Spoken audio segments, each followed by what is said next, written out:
comment l'exercice du pouvoir peut orienter le leadership et dans l'Église et dans la société.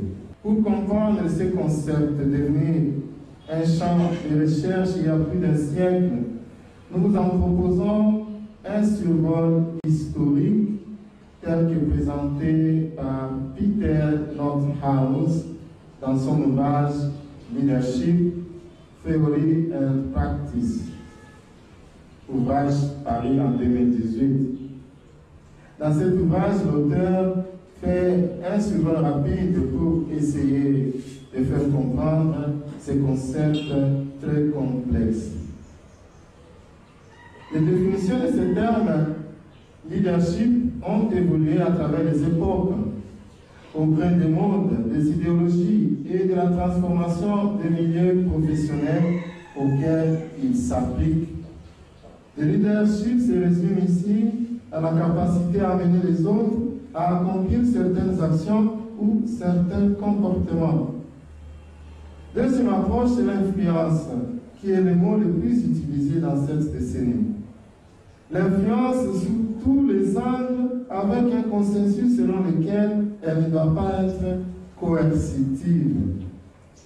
Le leadership spirituel, qui voit le leadership comme la capacité à induire dans les groupes des valeurs personnelles et d'appartenance riches et profondes. Il y a le leadership serviteur, qui voit le leader comme un serviteur apte à cerner les préoccupations de son groupe, afin d'aider celui-ci à devenir plus autonome et compétent. Il y a le leadership adaptatif, pour lequel le leader est celui qui encourage les autres à se confronter aux problèmes et défis dans une perspective d'amélioration et d'adaptation. Et donc un leader ne se laisse pas abattre par des difficultés, par des conflits. Il est celui qui motive et qui encourage. Le leadership des suiveurs aussi, qui met l'accent sur les rôles que jouent les autres dans l'implémentation et les processus relationnels particuliers que le leadership.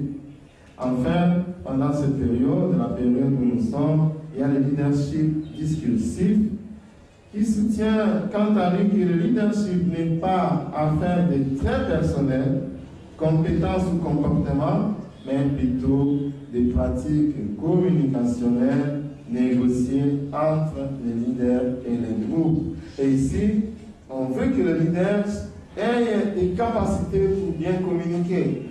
En fait, pour influencer, il faut savoir communiquer l'action à faire. D'abord, le pouvoir du point de vue de l'acteur.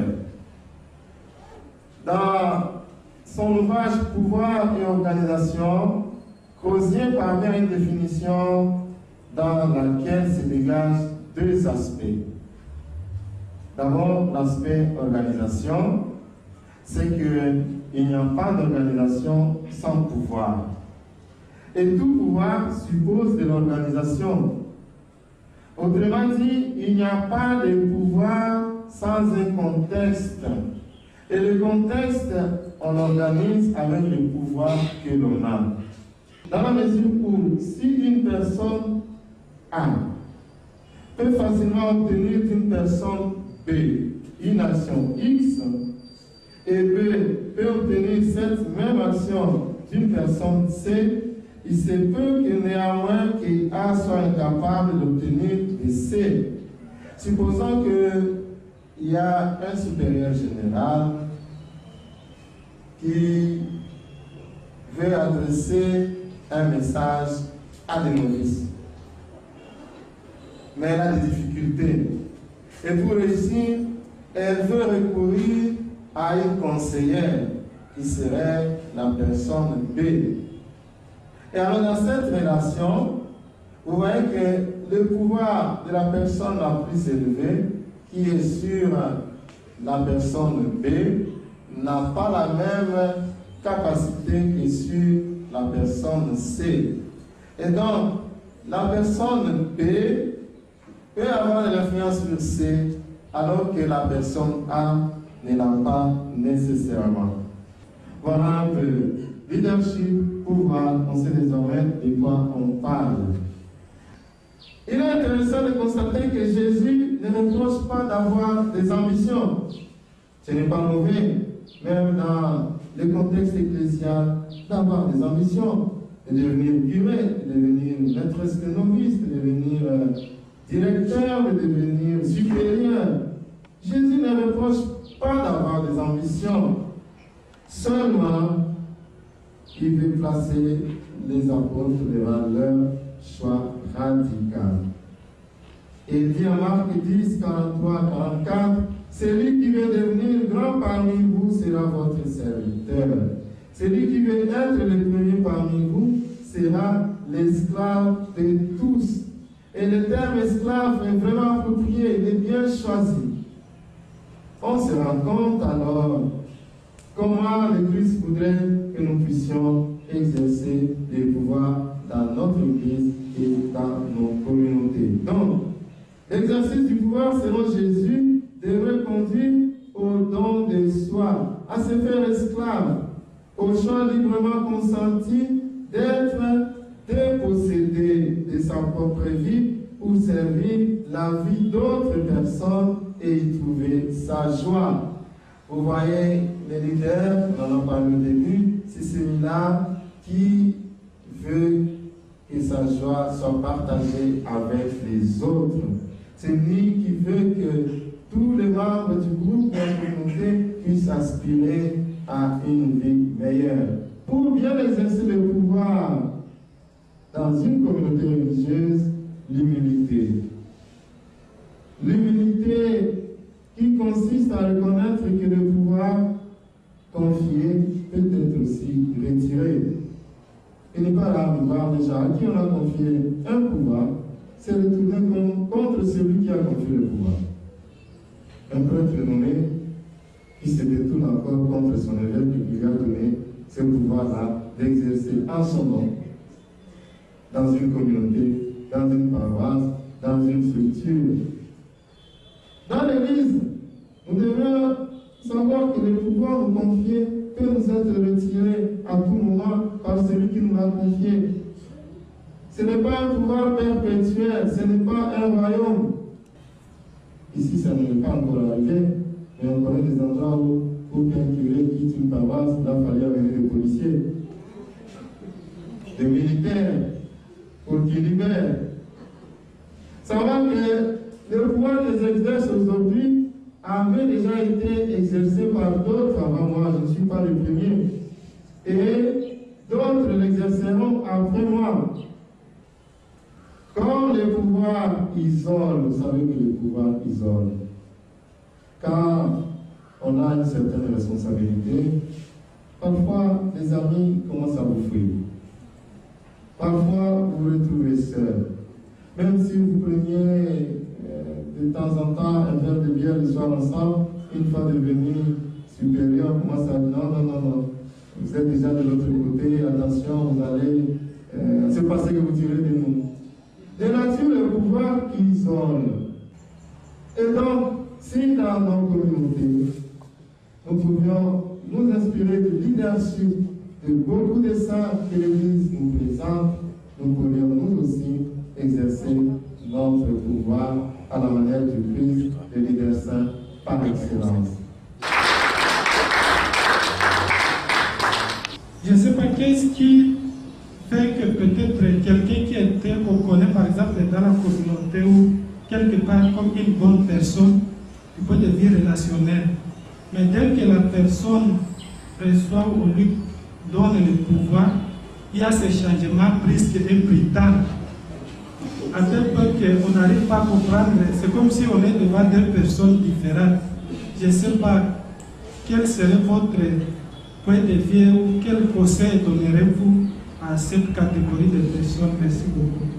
Alors, ma préoccupation, qu'est-ce qui fait que ceux-là même qui devaient témoigner d'un leadership exemplaire pour un développement harmonieux des nations en quête de modèles agissent parfois de manière plus négative que les politiciens? Monsieur l'abbé, je voudrais savoir si le leadership est inné ou acquis. De faire une confusion entre les pouvoirs et les caractères. Pouvez-vous nous aider comment sortir? Parce que quelqu'un peut être devant, il y a les pouvoirs et les pouvoirs. Donc il y a la hiérarchie, la succession de la hiérarchie. Prenons au niveau d'une communauté. Quelqu'un peut être bien vu devant les responsables, bien, mais au niveau de la communauté, ce n'est pas le pouvoir qu'il exerce, c'est plutôt les caractères qui orientent la communauté.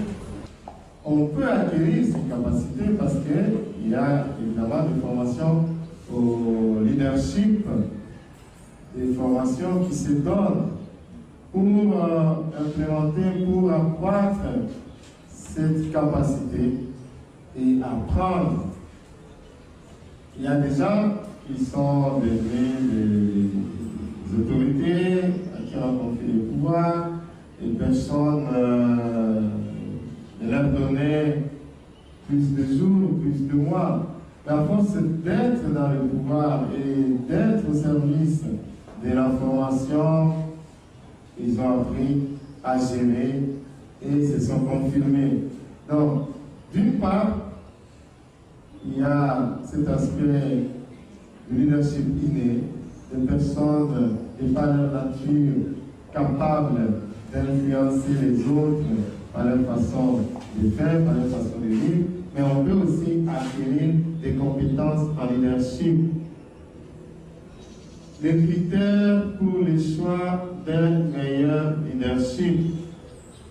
Je crois que le choix, ça dépend si on est dans l'église, il y a des structures qui passent par des élections, des structures qui passent par des nominations.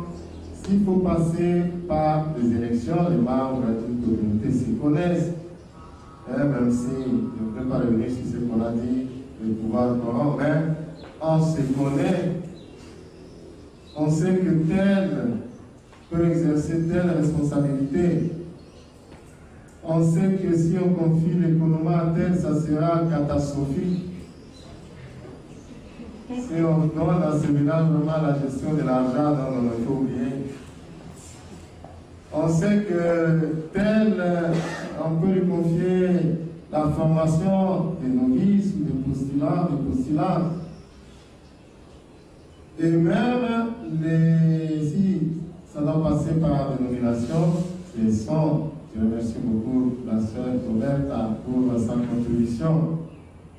Les membres, les conseillers, les autorités devraient avoir ces sensibilités de la vie et de l'ouïe, d'observer et d'écouter pour pouvoir identifier des personnes ayant des capacités à aider les autres. Dans Saint-Charlotte, pour voir le caractère, c'est terrible, hein? C'est terrible. Hein? Parfois, c'est les caractères qui dirigent. Hein? On oublie. Cela entre dans ce que le Père Pascal a dit un peu, dans le sens du pouvoir coran, où on laisse passer son caractère devant. Et on oublie le sens de service. Mais pour y arriver, je crois que la collaboration entre les membres est nécessaire. Encore plus pratique que celui qui dirige soit réceptif. Et on peut aussi, nous arrive dans une des approches de leadership, l'influence se trouve de deux côtés. Les leaders, mais aussi les membres du groupe. On a vu dans les communautés les membres du groupe pour changer le caractère de leur chef. Hein. On a vu, par exemple, un supérieur qui, devant la télé, veut toujours imposer la chaîne qu'elle préfère. Et les autres disent non, on va voir. On commence à cacher la télécommande, par exemple. En écoutant l'expression tout pouvoir vient de Dieu, quand un politicien, quand une autorité de l'Église pour quelconque dise que tout pouvoir vient de Dieu. Qu'est-ce que cela signifie? Oui, quand on lit bien Saint Paul dans sa lettre romaine, beaucoup de politiciens aiment se limiter à cette unique phrase. Tout pouvoir vient de Dieu. Mais il faut situer dans le contexte un pouvoir qui n'accroît pas la vie, un pouvoir qui détruit, un pouvoir qui n'accroît pas le bonheur, ne peut pas être un pouvoir qui vient de Dieu. C'est un pouvoir qui vient d'ailleurs. Pour que le pouvoir vienne de Dieu, ce doit être un pouvoir pour le bien, au service du bien. Et il y a des leaders qui influencent négativement. Aujourd'hui, dans notre vie de Kisangani, c'est horrible, avec les phénomènes de Kuluna, qui influencent certains jeunes à entrer dans ce groupe-là pour faire du mal. Ils ont de l'influence, ils ont certains pouvoirs sur cela. Il y a des gens, sans avoir reçu un pouvoir quelconque, mais quand ils arrivent dans un groupe, déjà, ils maintiennent l'ordre. Ils n'ont pas un pouvoir sur les étudiants, par exemple, mais quand il y a des troubles, il n'est même pas doyen, il n'est pas chef de département, un professeur, quelqu'un, mais quand il arrive, les étudiants l'écoutent. Il a ce qu'on appelle l'autorité. Je ne suis pas entré dans cette distinction-là entre une personne qui a de l'autorité et une personne autoritaire ou qui a reçu simplement un pouvoir. Il faudrait que le pouvoir que nous recevons fasse de nous des autorités, c'est-à-dire des personnes qui, de par leur statut, leur attitude, leur présence, ils influencent positivement. Quand on les voit, on obéit. Les dangers d'un pouvoir confié à quelqu'un qui n'est pas leader. Le danger, c'est que la communauté peut se perdre. Si la personne exerce son pouvoir comme ça, sans initiative, et chaque membre fait ce qu'il veut, voilà, il est là complaisant, non, ça va, ça peut aller, on peut perdre les objectifs. Je crois que l'essentiel, c'est de connaître la mission, les objectifs de la communauté, de l'organisation, de la société, et ensemble regarder vers ces objectifs-là. Et si par hasard, il y a quelqu'un qui dirige une communauté sans en avoir les capacités, les autres membres, par charité, devraient le signifier et lui-même, par humilité, devraient demander d'être déchargé de cette charge-là. Merci beaucoup. Je suis tout à fait d'accord avec tout l'exposé de M. l'abbé. Mais je demande une proposition. Lorsqu'il y a des conférences pareilles, que les groupes des supérieurs majeurs s'arrangent à demander le texte et de diffuser. Pourquoi? Parfois, nous suivons ça, c'est très bien pour nous. Mais quand vous voyez, je ne veux pas citer des gens, il y a des gens qui sont au trône.